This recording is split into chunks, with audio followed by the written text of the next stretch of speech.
Los informantes de Marino Guzmán. Hey, señoras y señores, ¿cómo están todos ustedes? Bienvenidos una vez más a su programa, Los Informantes. Qué bueno que están con nosotros en este programa. Volvió el terror a la Victoria. Todo el mundo sabe, nosotros los dominicanos que hemos vivido todos estos casos y todas esas historias de la Victoria, con la corrupción que ha habido allí, de lo que dirigen la cárcel de la Victoria, de los policías, de los encargados, que con todos los cambios que se han hecho ahí en la Victoria, se ha visto muy poca mejoría en el tiempo, a menos que no sea lo del traslado de algunos presos para otras cárceles, como es para la cárcel de Najayo, que se hizo, entre otras que se ha modificado, pero todavía tenemos otras cárceles en el antiguo régimen, en la antigua forma, como el 15 de Asua, por mencionar algunos nombres de cárceles que ya conocemos, que la gente la cataloga como terrible, ¿verdad? Entonces ahí está la inmunda cárcel de la Victoria, con todo y la mejoría que se le ha hecho, que por ahí hay en cuestionamiento incluso la inversión de esa modificación a la Victoria, pero todo el mundo, incluso hay muchos narcotraficantes, criminales de alto nivel que les gusta la cárcel de la Victoria, porque allí hay niveles sociales. La cárcel de la Victoria es un pequeño Vaticano, con el respeto, ¿verdad?, la distancia que debe haber entre el Vaticano, pero allí es un estado pequeño, donde hay síndicos, donde hay presidente, donde hay junta monetaria, donde hay comercio, donde hay de todo en la Victoria. Y por lo tanto, es la ley del más fuerte, el que más dinero tiene, que vive en mejor sitio, el que goza del favor de todos los demás a cambio del pago, del cuidado de las autoridades. Todo eso todavía persiste en la Victoria, y por lo tanto, cuando se produce un enfrentamiento como ese, es como en cualquier barrio. Está el muerto pendejo con armas de todo tipo, porque ahí, en la Victoria, no hay control. Seguimos con los informantes.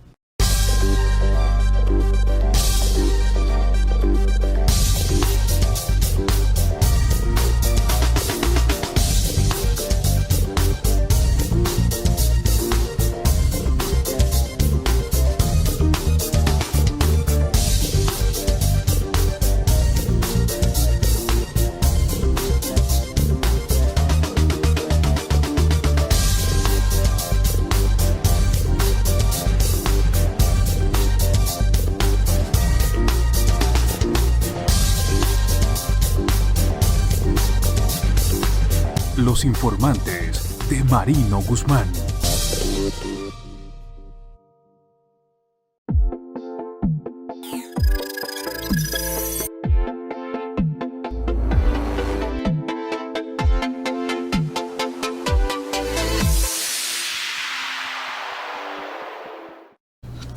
Bien, damas y caballeros, seguimos con los informantes y continuamos en esta oportunidad con un gran invitado que siempre tiene palabras de orientación, de ayuda para que la vida sea mejor en este país, a pesar de que él nació en otro lado, pero él se siente que nació aquí, ¿verdad? Todavía le queda un poquito de acento, y eso el dominicano advierte inmediatamente que es de fuera. Pedro Luis Gago Clérigo. ¿Cómo tú estás? Muy bien, encantado de estar de nuevo con usted aquí compartiendo este espacio y dando opiniones sobre temas de actualidad, ¿no?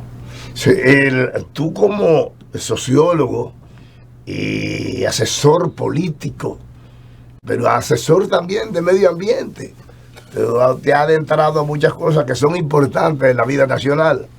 Por ejemplo, ahora se está hablando de un caso complejo, yo le llamo, la complejidad por lo que uno sabe de eso, que son los vertederos.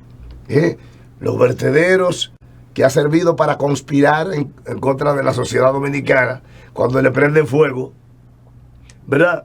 Que uno cree que es neblina y es alguien que quiere desestabilizar, ¿verdad?, la opinión pública, traerle a la gente otro tipo de conversación para entretenerlo cuando están por pasar que no quiere que se advierta que hay un gran problema que hay que dilucidar en la sociedad.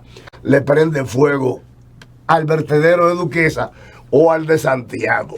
O de cualquier pueblo del interior, ¿no? O a cualquier pueblo del interior, para así ocupar la mente de los ciudadanos. No, cuando se prende fuego un vertedero se crea un grave problema de medio ambiente, ¿no? Sí. Claro, cuanto más grande es el vertedero y productos más peligrosos o más nocivos para la salud tienen, pues es más grande ese problema, ¿no?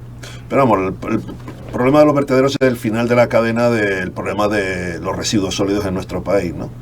Que desde hace 2 años se está intentando empezar a solucionar. Se aprobó entonces una ley, pero que la cosa todavía va un poquito lenta, ¿no? Digamos que los responsables se están poniendo en orden. Hoy precisamente hay unas declaraciones del ministro de Medio Ambiente, me parecen muy acertadas, muy buenas. Lástima que no han sido un poco antes, pero bueno, más vale tarde que nunca, dice el dicho, ¿no? De que parece que ya este año se va a empezar a enfrentar el problema de los vertederos. Para que el problema de los vertederos no solo requiere buena voluntad, requiere de muchos recursos. Hay un informe que yo vi hace unos años del Banco Interamericano de Desarrollo y que evaluaba en 2.000 millones de dólares solucionar el problema de los rellenos para todo el territorio nacional, ¿no? Porque la problemática hay que enfocarla de nuevo, ¿no? Una de las cosas que quizás yo estoy viendo a muchas autoridades municipales, incluso estatales, en el tema de los rellenos, es que piensan que el problema es hacer mejor lo que se está haciendo hasta ahora. Y yo digo que no, que el problema de los rellenos es que hay que inventar, hay que hacer nuevas formas para enfrentar un problema, porque precisamente las formas como se estaban haciendo hasta ahora, es decir, el camioncito que recoge, una empleomanía y en una situación inadecuada, camiones inadecuados, forma de recoger inadecuado, también, ¿por qué no?, generación de los recursos de los mismos ciudadanos inadecuados, pues nos ha llevado a este gravísimo problema, ¿no? Ayer en el Distrito Nacional me parece que estaban cambiando botellas de plástico por bicicletas. En fin, medidas que, bueno, están bien, pueden ser espacio de una noticia, demuestran un buenismo, ¿no? Pero mira, Marino, yo creo que uno de los males de nuestra sociedad actual es el buenismo y lo políticamente correcto. Sí, pero hay algo que he visto con Jerisa también, el que si queremos en el mundo desplastificar, ¿verdad?, el planeta, lo que debemos es darle el valor que tiene el plástico. O mejor, no generar plástico. ¿Verdad? No, pero el plástico tú lo puedes reciclar. No tienes por qué tú usar plástico, botarlo para coger otro material y hacer el mismo plástico y llenar el planeta. Que sacar del subsuelo el material para el plástico, ¿verdad?, y verterlo en la superficie del planeta, porque hay que hacer eso. Entonces, tienen el truco, como siempre, como dicen aquí, la frase cibaeña, de cuando la partera es mala. Exacto, cuando la partera es mala, le echan la culpa a los pobres. Los pobres siempre son los responsables de esa y a veces tienen razón. Entonces, que la gente, la mala educación. La mala educación no existe. Tú dirás, ¿cómo que no existe? No existe. Para el manejo de los gobiernos, no. Incluso los gobiernos dictadores surgen, ¿tú sabes por qué? Por la mala educación. Sí. Entonces la mala educación para el gobierno no existe, porque eso es como de yo quejarme de una cosa que tengo yo que resolver, ¿verdad? Ser también parte de la gente que se queja al pueblo. Que no sé cómo es posible, siendo yo responsable de solucionar el problema. La policía está creada, ¿tú sabes para qué? Para los maleducados. Sí. O no. La Procuraduría General de la República, de cualquiera que esta sea, y los departamentos investigativos, ¿para qué fue creado? Entonces, los maleducados dan empleo. Entonces tú no puedes echarle la culpa a los maleducados de nada. Resuélvelo, porque para eso yo pago un dinero para que los maleducados se mantengan a raya, ¿verdad? Y haya una sociedad viable, ¿verdad? Conformada de gente que por lo menos saben que tiene que respetar las reglas. Sí, efectivamente. Es decir, quizá el maleducado y la represión del maleducado sirve de ejemplo para que haya la menor gente posible que sea maleducada, ¿no? Exactamente. Pero claro, hay defectos que son innatos a la imperfección humana, ¿no? Y la delincuencia y todos estos comportamientos, digamos, negativos. Yo a veces pienso que el problema no es intentar acabar con ellos, es intentar mantenerlo dentro de unos márgenes que sean asumibles por la sociedad. Estoy de acuerdo contigo. Exactamente. Entonces, el plástico, denle su valor a la botella. La botella, lo que pasa es, por ejemplo, en un país como este, donde casi siempre se ha querido manejar con dictadura, y es un pueblo que en su mayoría es ignorante y vota por un picapollo. Entonces lo mantienen bajo la égida de dictaduras y de maltrato, ¿verdad? Y de minimizarlo siempre, y incluso hasta de desconocerle su valor, su importancia intelectual, su sabiduría. Se la desconocen como nada, ¿verdad? ¿Por qué motivo? Porque ese pueblo es capaz de venderse por cualquier cosa. Entonces aquí, hasta las botellas de cerveza se le quitó el valor. ¿Tú lo sabías? Sí. Hasta la botella. ¿Tú sabes cuánto cuesta una botella de cerveza de vidrio? Económicamente. Cuesta más que el líquido que tiene dentro. Sí, pero mucho menos que el esfuerzo que tenemos que hacer cada uno de, en cierta manera, cuando acabamos de bebernos una botella, dejarla a un lado y procurar que esa botella vuelva otra vez a la fábrica para que con esa misma botella se vuelva a embotellar cerveza. Porque no, pero así es que se hace. De hecho, tú coges, por ejemplo, una botella de cerveza, ¿verdad? La deja ahí en el mostrador y el tipo la pone en las cajas y la devuelve. Entonces nadie se la lleva. Entonces, lo otro es que el vertedero, el del camión que bota la basura, él se recoge las botellas y se las devuelve. Y se las devuelve en un menor precio. No es lo mismo que tú, que compras la cerveza, te den 5 pesos, te devuelvan 5 pesos por la botella. No, el del camión de la basura del ayuntamiento de todo el país le dan, por ejemplo, 1 peso o 2, y ya con eso ellos tienen para devolver esas botellas a la fábrica. Y precisamente por eso le quitan el valor a la botella, para que el pueblo no tenga dominio de eso, y se lo dan al del vertedero, al que bota la basura. ¿Me entiendes? ¿Qué ha pasado entonces? Ahora, no sé qué pasó, no sé si tú te acuerdas, o yo no sé si tú vivías aquí todavía, que la Pepsi-Cola, el que fue la gente de la Red Rojo, la gente de la Red Rojo, que tenía una competencia demasiado fuerte con la Pepsi-Cola. Y entonces de los Álvarez, que era propiedad de los Álvarez en esa época. Y entonces la Pepsi-Cola era lo más popular que había en la República Dominicana. Ahí venía ya la Coca-Cola, la Red Rojo y todo eso. ¿Y qué pasó? Comenzaron a guardarle todas las botellas a la Pepsi-Cola y la quebraron. Aquí en este país, la Pepsi-Cola la quebraron quitándole las botellas. Se la otra empresa la compraba para romperla. Sí. La comparaba, decía que todo el mundo le llevara la botella y la rompían. Y quebraron la cosa. Entonces, ahora la cervecería sufrió de eso porque dice que como no había los camiones de vertedero botando, quizás recogiendo, no sé. El asunto que ellos alegan, para darle el mal servicio que le están dando ahora mismo a los colmados y a los almacenes, distribuidores de cerveza en los barrios, ¿verdad? Ellos dicen que las botellas desaparecieron con el coronavirus. No sé si fue que a la botella le dio la enfermedad. No, mira, es que cuando estás hablando del precio de la botella, el precio de la botella no es solo el fabricarlo lo que cuesta, ¿no? Es luego el perjuicio ecológico que hace esa botella cuando se tira en cualquier lado, ¿no?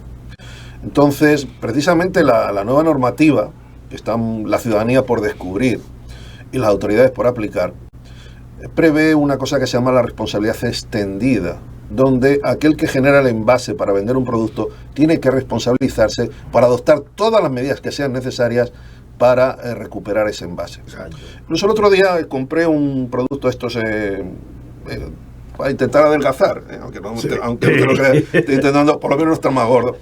Y me di cuenta, era una bebida esta de vinagre de manzana y tal, que dicen que a mí me está produciendo muy buenos efectos, ¿no? Sí. Incluso para el estómago. Y me di cuenta en la etiqueta que ponía 5 y 10 centavos. Y cuando lo vi, me di cuenta que es que en la etiqueta decía, en este caso, que en determinados estados de Estados Unidos, que de donde venía el producto, si tú devolvías el envase al centro donde lo compraste, al lugar de compra, te tenía que pagar, dependiendo del estado, 5 o 10 centavos por cada botellita. Exacto. Ese coste lo incorpora el que generó el productor del producto donde va la botellita, ¿no? Sí. Bueno, pues esas son de las cosas que aquí hay que implementar, ¿no? Entonces, cuando yo digo reducir o eliminar los plásticos, no digo eliminarlo, no soy radical, ¿no? Pero sí es cierto que tenemos que empezar a plantearnos que hay determinadas formas de envases y determinados materiales que estamos utilizando de una manera cotidiana, que entre todos tenemos que colaborar en que su uso se reduzca y se sustituya por otros que no sean más amigables con el medio ambiente. Y eso no es solo una responsabilidad de que el gobierno lo ponga en marcha, e incluso que los fabricantes los empleen, sino también que los ciudadanos sepamos discriminar. Y yo, por ejemplo, en mi caso personal, desgraciadamente consumo Coca-Cola, y yo lo digo por el daño para la salud que produce eso, pero siempre procuro comprar la Coca-Cola en envase de vidrio reembolsable, es decir, comprarlo en el colmado, son botellitas de medio de 1 litro, a comprarla el plástico, el famoso Biliger, que venden en los supermercados, ¿no? Y bueno, es una contribución que cada uno hacemos, ¿no? Yo en mi caso no sé cuánto puedo consumir al mes, entre mi familia puede ser 15 o 20 botellas de Coca-Cola, pues son 15 botellas menos de plástico que generamos, ¿no? Si lo multiplicamos por los 11 millones de dominicanos que somos, pues estaríamos hablando de cerca de 110 millones de botellas al mes menos que generaríamos. Y empezaríamos a solucionar en parte el problema de nuestro país y el costo que eso genera, sobre todo a medio plazo, y sobre todo a las generaciones que vienen detrás, que si no lo solucionamos nosotros lo van a tener que solucionar ellos, ¿no? Porque está claro que... Pero no se puede, el plástico tenía un precio que era por libra que se estaba recibiendo. ¿Por qué no vuelven a implementar eso? Porque aquí hay fábrica de plástico, ¿verdad? Donde se hacen incluso los vasos FON, donde se hace las tazas, las sillas. Aquí se fabrican sillas. Sillas de plástico. ¿Y por qué usted tiene que llevarse de otros empresarios internacionales que no les importa convertir esto en un vertedero de basura? A ellos no les importa, con tal de cada vez más vender productos. Que yo lo que entiendo es que si nosotros recogemos y reciclamos el plástico aquí, eso les resta a ellos una venta. Pero ¿qué nos importa a nosotros? ¿Por qué tenemos aquí comerciantes, empresarios tan criminales, tan insensatos? No, quizás el problema que tenemos ahora mismo en nuestro país, básicamente en el tema de estos productos plásticos y otras, es que no tenemos montados ya unos sistemas adecuados de recuperación de esos productos para que terminen las plantas de reciclado. Mira, aquí hay, si podemos, por ejemplo, cuantificar acá la cantidad de carretillas y de gente recolectora de basura que se la busca en los basureros y eso, son muchos. Son muchos. Pero ¿sabes lo que les falta? Que el ayuntamiento apruebe unas normas donde nos obliga a cada uno de nosotros a no meter en la misma funda de basura la basura producto de las comidas con el plástico. Si el ayuntamiento aprobara esas normas, e incluso porque no sancionar a los que no se puede, que se puede hoy en día fácilmente, ¿no? Empezar a hacer y generar esa cultura, todos nos acostumbraríamos, como es el caso mío, a poner el plástico en una funda distinta. Entonces vendría un carretillero detrás del camión de la basura, el uno se estaría llevando la basura orgánica, la basura producto de los alimentos, y el otro se estaría llevando el plástico, y el otro se estaría llevando el vidrio, y el otro se estaría llevando el cartón. Y me puedes preguntar, ¿y puede ser? Yo acabo de llegar de mi país de origen, que estaba allí, y le puedo decir que usted cuando va a la calle ve diferentes contenedores y la gente los utiliza. Aquí no los utilizamos simplemente porque no están esos tipos de zafacones y están montados esos servicios. Exacto. Siempre se agarran siempre se agarran los políticos, ¿verdad? Para engañar a la gente, de que no, que la gente no tiene educación y que por lo tanto no asume, ¿verdad?, las reglas que debe asumir para vivir en un ambiente sano. No es verdad. Son ustedes los que o no tienen educación, lo que dirigen, o tienen mala fe, que no les importa el daño. Peor. No saben lo que se trae entre manos. Y no hay cosa peor que la ignorancia para resolver un problema. Está bien. Bueno, sí. La ignorancia es peor que la maldad. La mayoría de los políticos no tienen conocimiento, no tienen cerebro. Lo único que buscan, por eso que para ellos la única importancia no es el poder ni el estar bien con la gente, sino llenarse los bolsillos cuartos, que es igual que un narcotraficante. Y a ellos no les importa eso. Que si usted tiene el poder, si usted tiene una importancia extraordinaria, una imagen de santo, por poner, ¿verdad?, una posición de bondad y de cariño en la gente, ¿para qué usted necesita dinero? Oye, Marino, usted que es una persona que hace reflexiones profundas, mire, a ver si me he sacado una duda. Yo entiendo que una profesión es un carpintero, es un ganadero, es un agricultor, es un abogado, es un periodista. Pero realmente, ¿la política es una profesión? ¿O es una dedicación? Sí, cada vez más, yo estoy viendo en los últimos años, usted ya que ya tenemos años, digamos, hemos conocido la época en que la política era una vocación, era una actividad, pero no existía el político. No. Es decir, el político, los dirigentes políticos, paralelamente a su actuación política, se dedicaban a otras cosas y normalmente vivían de otras cosas. Porque la política es la ciencia que debe acompañar a un liderazgo, a una persona con esa actitud. Y que la desarrolla con el conocimiento. Pero usted cree que es correcto decir, ¿y usted cuál es su profesión? Yo soy político. No, ¿qué político? Pero hay muchos que lo piensan que sí. Hay muchos que lo piensan que sí. Que se puede vivir de eso, que está además financiado con el robo. Porque los impuestos son un robo. Claro. Ser político. Ser político no es una profesión. O sea, usted viene, la vocación de servicio, que es lo principal, ¿verdad? Que ahí arranca lo que es la ciencia política, es precisamente la dedicación, la disposición que usted tiene de servir a los demás. Cuando ya usted lo que va a servirse, usted lo coge un delincuente. Seguimos con los informantes.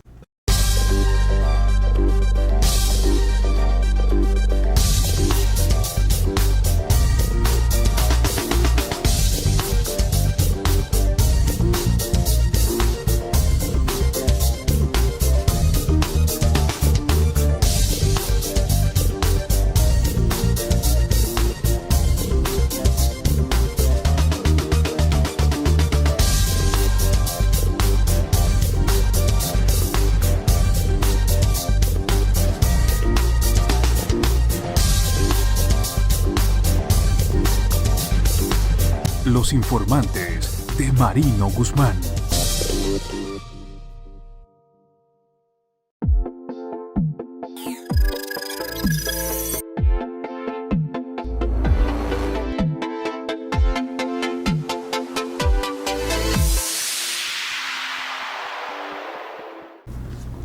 Bien, señoras y señores, seguimos con los informantes y conversando con el licenciado Pedro Luis Gago Clérigo, que está con nosotros. Hablemos de algo en que tú tienes mucho conocimiento también, que es el proceso de la Junta Central Electoral y de las elecciones. Claro, los procesos electorales, y les doy seguimiento, y por mi trabajo sobre todo con los funcionarios locales, ¿no?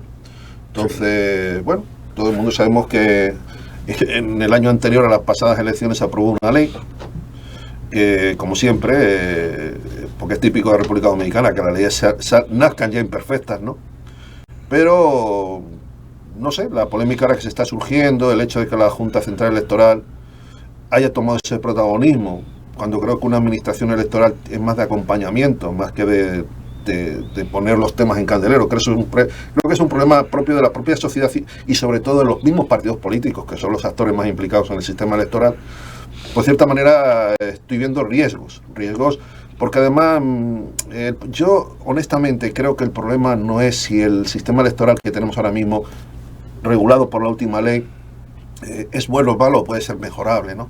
Creo que el problema, en parte, de lo que está pasando en la política es el propio funcionamiento de los actores, de los partidos políticos.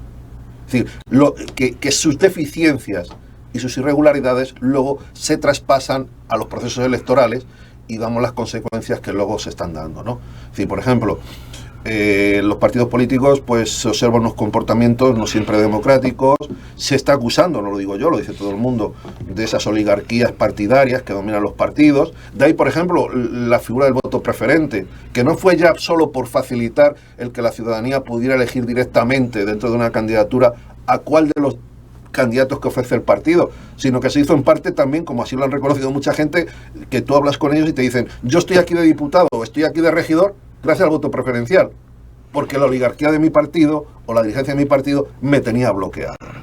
Entonces, en fin, creo que se están confundiendo cosas y, como siempre, se está entrando al toro por el lado equivocado. Y yo, que soy español y que conozco un poco de toros, cuando al toro se le entra por el lado equivocado, normalmente el toro te coge y te pega un revolcón que incluso hasta te puede matar. Bueno, hay cosas que son parte del conocimiento popular. En cuanto a lo que es la Junta, manejo en los partidos, hay puntos importantes que son como el transfugismo, que es la persona que gana una posición en un partido y luego se va para otro, de manera descarada se vende, como que todos nosotros somos ignorantes y que ellos pueden hacer lo que les da la gana, cometer todos los crímenes que les da la gana, la delincuencia dentro, que son cosas ilegales. Como actúan y pueden hacerlo, se van, se ponen en el otro partido, incluso hasta se lo dan a alguien, se lo venden a alguien que esa población no votó por ellos, ¿verdad? Y que un desconocido le pone ahí. ¿Cuál otra cosa? El dinero, ¿de dónde se saca el dinero para hacer la campaña? ¿Cuál es el compromiso que asumen con personas que le dan ese dinero? ¿Qué hace esa persona? ¿Dónde lo consiguió? ¿Qué otra cosa hay ahí? También que el voto de la gente vale muy poco, porque la decisión la tomaba la Junta, un grupo de abogados dentro, el que le dan aquiescencia, por ejemplo, el que ganó como diputado fue fulano, que ellos son los que deciden por unos cuartos ahí dentro de la Junta. Eso es un acto de corrupción y de engaño, de tumbe para la sociedad dominicana. Y se ha tratado de adecentar, acorde con el conocimiento que va adquiriendo la población, yo diría que a través de la tecnología, ¿verdad? Que la gente va despertando y se va dando cuenta de lo que se hace en su contra y por qué la gente vive mal, pudiendo vivir mejor. Porque la gente no tiene los servicios básico que debe tener en un país como este, de gente trabajadora, dispuesta a hacer el trabajo que sea necesario para que su país eche hacia adelante. Le quitan la energía eléctrica.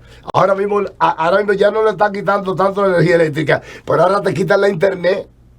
Siendo, por ejemplo, el mundo conectado a la tecnología, la República Dominicana tiene compañías que le quitan la internet en contubernio con esos poderes empresariales y gubernamentales y políticos y pseudo políticos, porque no creo que tengan conocimiento para conocer siquiera lo que es política. Entonces, dime tú. Bueno, el tema del internet, yo no entiendo por qué aquí cuestan mucho más caros los servicios que en otros países. Que el pueblo no tiene internet. No. El 83.3% de la población dominicana, eso quiere decir todos, nada más un grupito, que son los que manejan todo, el que tiene internet. Pero tú vas, por ejemplo, a un muchacho de barrio y compra un paquetico que le cuesta 200 pesos y le dura usando WhatsApp. Se los roban, ni siquiera dan el servicio, se los roban. ¿Por qué motivo? Porque el WhatsApp es gratis. Porque ellos lo cobran por debajo de un acuerdo internacional para eso, y el mismo Facebook son gratis. Y por eso por tú usarlo, te roban los 150 pesos. No, yo, vamos, tengo la suerte de viajar y veo que efectivamente los servicios de Internet aquí en este país, por las razones que sean, con las que ha puesto usted, o simplemente falta de inversiones, falta voluntad de las compañías de dar un mejor servicio, el servicio es bastante malo y muy caro, ¿no? Pero volviendo un poquito al tema electoral, yo creo que hay que discernir lo que son los problemas del mal uso del sistema, de los problemas que en sí tiene el sistema, ¿no? Y en este caso, yo ante esta apertura que se está haciendo de la caja de Pandora electoral por parte de la Junta Central, estoy adoleciendo o estoy observando determinadas deficiencias. No está claro el por qué.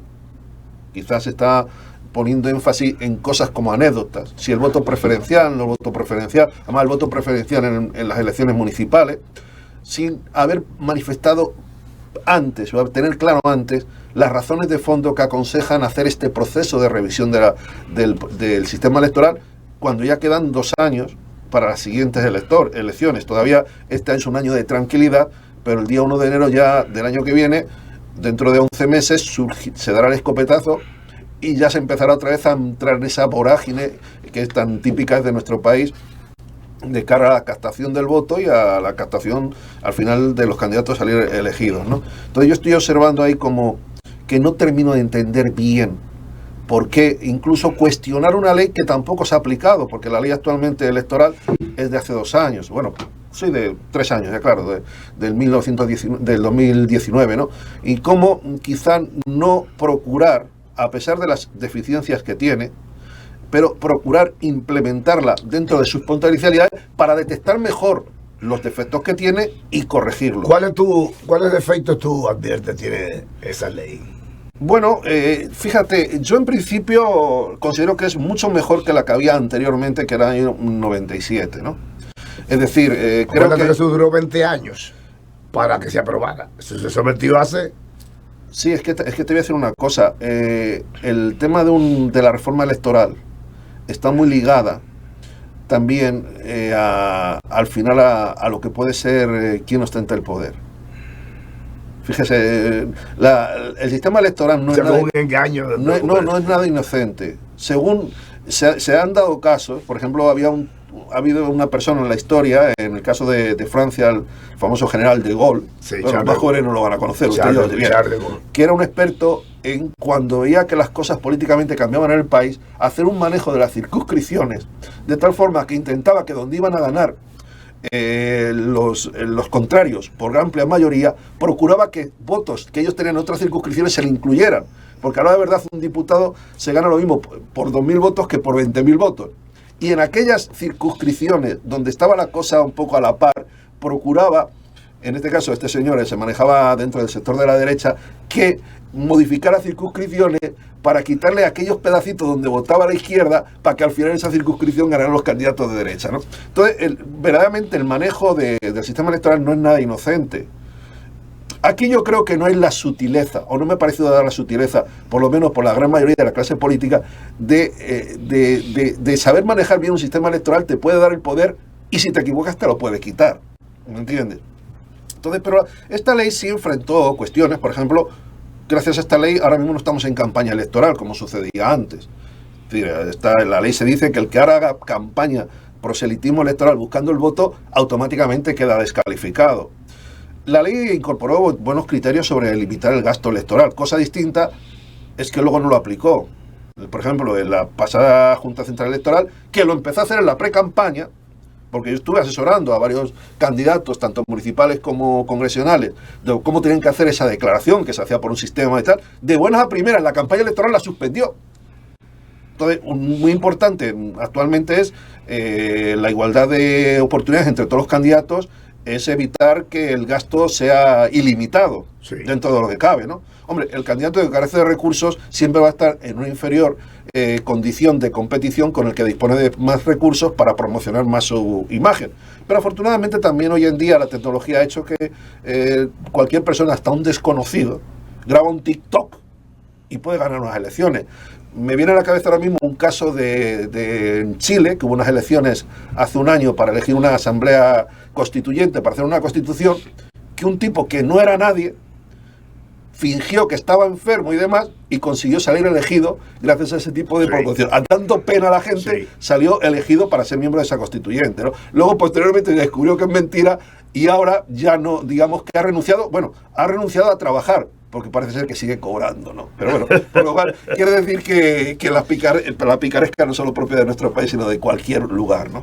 Entonces te quiero decir que mi idea es que la actual ley, démosle una oportunidad para que se aplique. ¿Cuáles son los defectos que la gente ve y de lo que se está agarrando? Porque mira qué pasa, cuando aquí, fíjate que yo estoy mencionando en estos días el de que hay un grupo de empresarios y de gente del gobierno que está acusada de robo en el erario público, y de algunos que han conseguido dinero de manera dudosa, están comprando todas las estaciones de radio y poniendo al frente a un señor, apellido de Payá, creo. Entonces, ¿qué pasa? Le están quitando todas las informaciones a la gente. Y entonces, para que la gente no haya una sola información. Mira, entonces, para que la gente no pueda disentir. O sea, la gente no puede...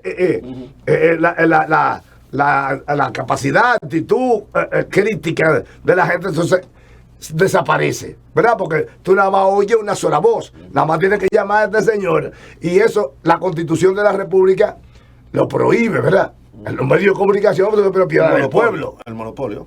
Los medios de comunicación son propiedad del pueblo porque ese es un medio de información. Está sometido a autorización. ¿Verdad? Entonces, yo no sé por qué tenemos una institución ahí que gana muchísimo dinero, que Indotel no se mete en eso. Ni nadie. Lo que quiere decir que hay una trampa en contra de la sociedad dominicana, ¿verdad? Ok. Hay unas imperfecciones y unas debilidades que desgraciadamente están siendo permitidas. Cuando no tenían que ser. Que está siendo permitida. Ahí hay alguna duda. Es que sin un claro derecho de acceso a la información no existe democracia. Entonces nada más se dice lo que ellos quieren.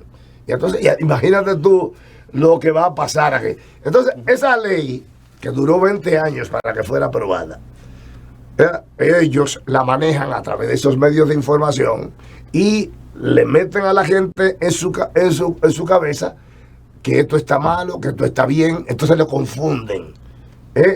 Fíjate, por ejemplo, lo que tú dices. Generan polémicas. Mira lo que tú dices de esa ley. Fíjate lo que ha pasado, por ejemplo, con el Código Procesal Penal. El Código Penal.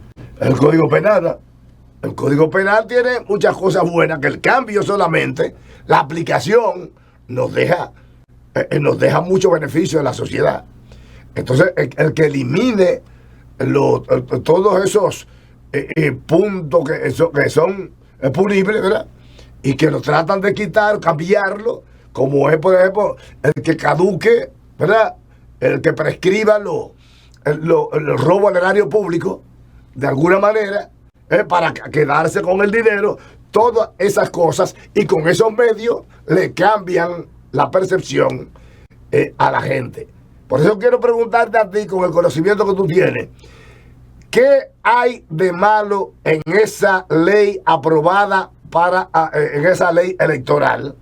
¿Y por qué se ha guardado después de que se aprueba, ¿verdad? Y que incluso es aprobada por el Poder Ejecutivo, ¿verdad?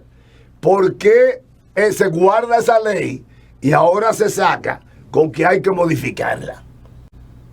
¿Verdad? Pero sin embargo, se ha aplicado en alguna parte, pero en la otra no.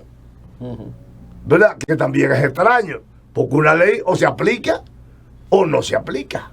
Bueno, también la necesidad obliga, y a veces que, como tienes que tirar para adelante, utilizas una parte de los instrumentos que tienes en este caso. Y en este caso había que hacer unas elecciones en el año 2020 y se tuvo que hacer partiendo eso, pero no se aplicó en su totalidad. No se está aplicando en su totalidad ahora mismo, ni incluso la misma ley de partidos. Se están permitiendo todavía conductas que esas legislaciones intentaron corregir, ¿no?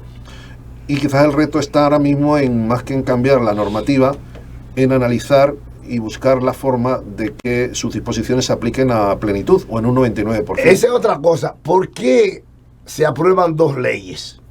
Una electoral y otra de partidos. Sí, son dos cosas distintas. Es decir, los partidos son organizaciones es una problemática totalmente distinta de la electoral, independientemente del gran peso que tienen los partidos en luego los procesos electorales, ¿no? Pero me parece correcto. Me parecía más incorrecto el que solo haya una ley que intente regular todo. No solo eso, sino incluso hasta la financiación de los partidos políticos. En el caso de, por ejemplo, de España, mi país de origen, existen 3 normativas distintas. Existe una ley electoral, existe una ley de partidos y existe una ley de financiación de los partidos políticos. Porque realmente son 3 realidades distintas. Claro que tiene un nexo en común, que es la participación o la importancia que tienen cada una de esas 3 leyes, la figura del partido político y las agrupaciones políticas que compiten en los procesos electorales, ¿no? Sí. Pero bueno, ahora aquí parece ser que alguien le ha vendido al presidente el código electoral. Bueno, pero creo que eso es peccata minuta frente al problema. Es decir, hay veces que desgraciadamente en República Dominicana nos perdemos en las formas y nos olvidamos del fondo. El código electoral. Sí, pero ¿qué te quieres que te diga? Al final, un código electoral es todo junto en una sola pieza legislativa, pero dividido incluso en diferentes libros. ¿Qué es lo que tenemos ahora mismo? 2 leyes. Una ley por un lado, que es la ley electoral, y por otro lado, la ley de partidos. ¿Que quieres un código electoral? Es decir, libro primero del sistema electoral, libro segundo del partido político.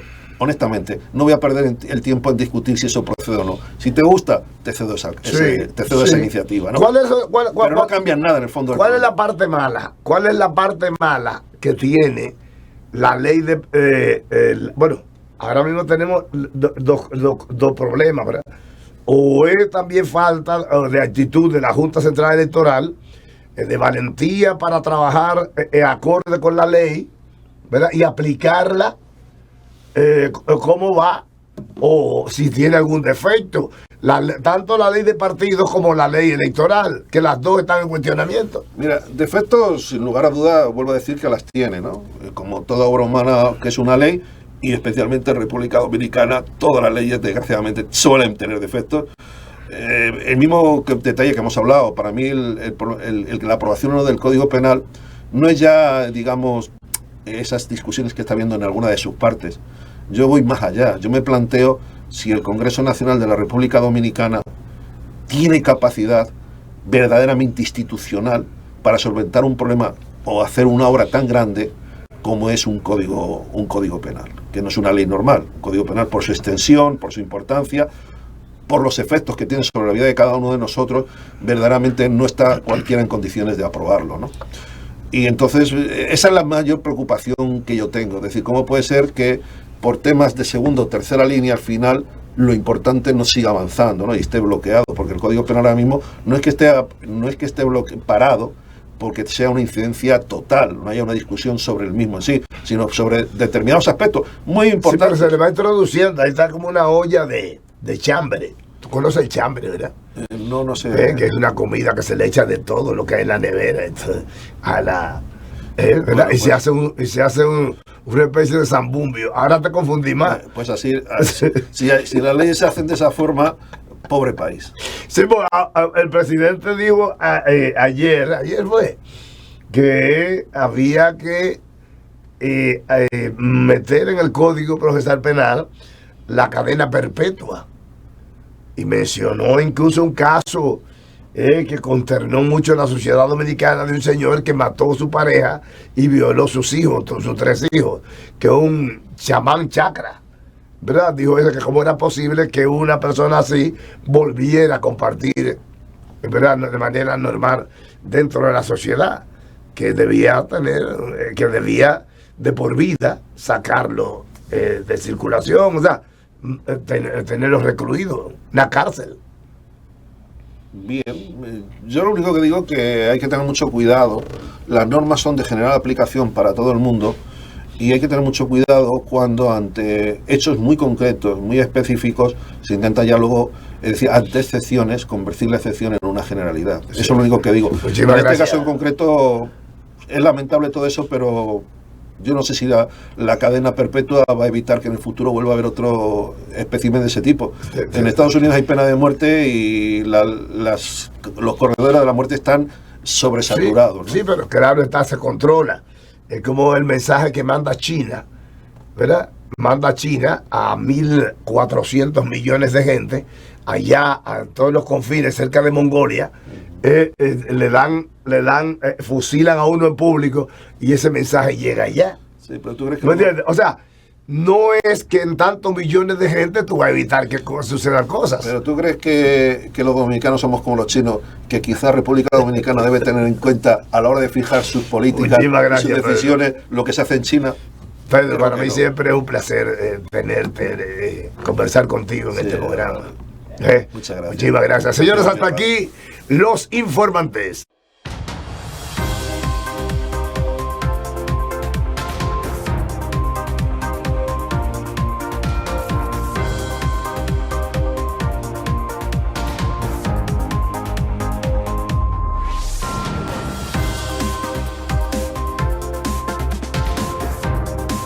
Los informantes de Marino Guzmán.